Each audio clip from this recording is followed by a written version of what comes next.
Good morning, καλημέρα. Υποδεχόμαστε σήμερα στην Αθήνα τον καλό μου φίλο Mark Rutte υπό την... Good morning. We welcome here in Athens our good dear friend Mark Rutte as a Secretary General of NATO. We had the chance to collaborate together in 5 years in the European Council.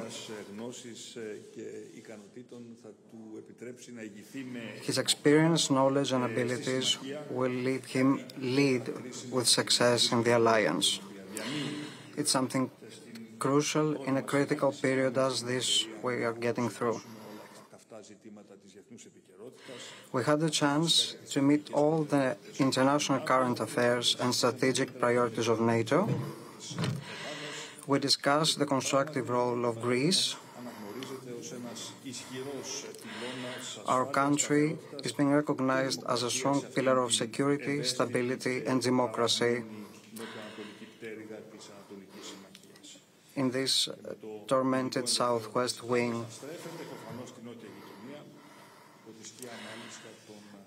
And with the special interest of Greece around the south neighborhood. Ότι αυτή τη φορά οι διαπραγματεύσεις για μια κατάπαυση του πυρός στο νότιο Λίβανο θα τελεσφορήσουν ώστε τουλάχιστον... And with our hope for a ceasefire to occur in South Lebanon as soon as possible. We discussed whatever happens in the war fields of Ukraine, especially for the winter that has already started. We stay determined for the measures proposed Washington. We stand together for them for these past 1,000 days. We converged to one of the most prominent priority for the enforce of our collective security.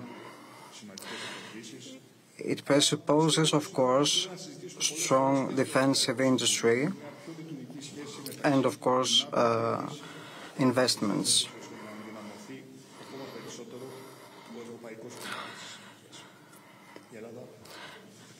And, of course, to reinforce the constructive relationship between NATO and European Union in order to reinforce the European pillar of the alliance. Των μνημονίων, όταν άλλες ευρωπαϊκές χώρες επένδυαν πολύ λιγότερο από αυτό. Και έχουμε καταθέσει βέβαια και συγκεκριμένες προτάσεις στις Βρυξέλλες γύρω από την ενίσχυση. We have already asked more important proposals to Brussels for the financial domain. All the member states to stay safe altogether. And of course, the need of an anti-missile protection that's more relevant than ever. It's an initiative that enforces and complements our role in the alliance, and it's time to discuss how this necessity can become action. During this discussion, we had the chance to reaffirm our commitments in our precious heritage of 72 years of our presence in the alliance, and our strong will of our country to continue in the same path.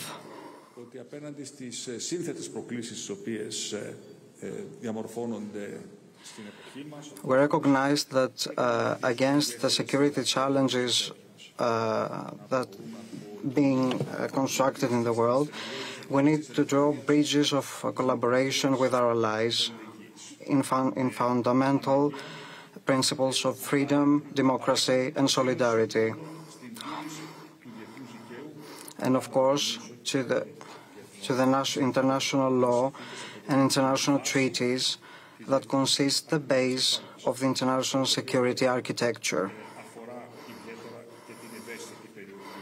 Something that concerns in the Balkans as well.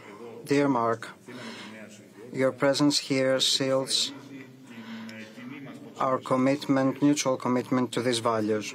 That's why I welcome you again here in Athens with the words of the Dutch philosopher Spinoza that remain relevant for more than 4 centuries.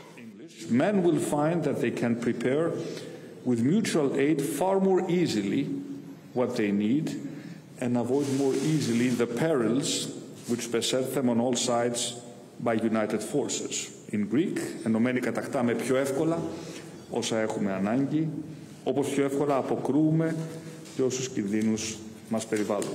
He said it very well 4 centuries ago. Again, welcome to Athens. Thank you so much. Prime Minister, dear Kyriakos, it's great to be back here in Athens, in Greece. Indeed, today we discussed and will discuss regional security challenges and how we, as allies, can continue to provide meaningful support to Ukraine. Greece joined NATO, indeed, more than 70 years ago, 72 years ago to be precise. And since then, you have been a dedicated ally, and you have played a crucial role in supporting our collective defense. Greece has long made security a priority, investing 3% of GDP in defense. You have a highly skilled military and increasingly advanced capabilities. And this month you announced plans to modernize them even further. Let me get to page 2. Greece is home to a growing defense industry. You host important training facilities and exercises, including the recent air power exercise Ramstein Flag. And Greek soldiers played their part in KFOR and in NATO mission Iraq. Greece has also supported Ukraine since the early days of Russia's full-scale invasion in February 2022. Last month, you signed a bilateral security agreement with Ukraine. And I welcome that Greece will help accelerate F-16 training for Ukrainian pilots and technicians, strengthening their hand in this brutal war. All of this is essential in an increasingly dangerous environment. In pursuing its illegal war in Ukraine, Russia makes use of North Korean weapons and troops, Iranian drones, and Chinese dual-use goods for its defense industry. This is a dangerous expansion of the war and a challenge to global peace and security. Our support for Ukraine has kept them in the fight, but we need to go further to change the trajectory of the conflict. We need to provide critical air defenses and deliver on the commitments made at the NATO summit in Washington. The new command, the NATO command to coordinate security, assistance and training. The financial pledge of 40 billion euros in 2024. And further measures to bring Ukraine closer to NATO. We must also strengthen our own deterrence and defense, including by boosting defense investment and production.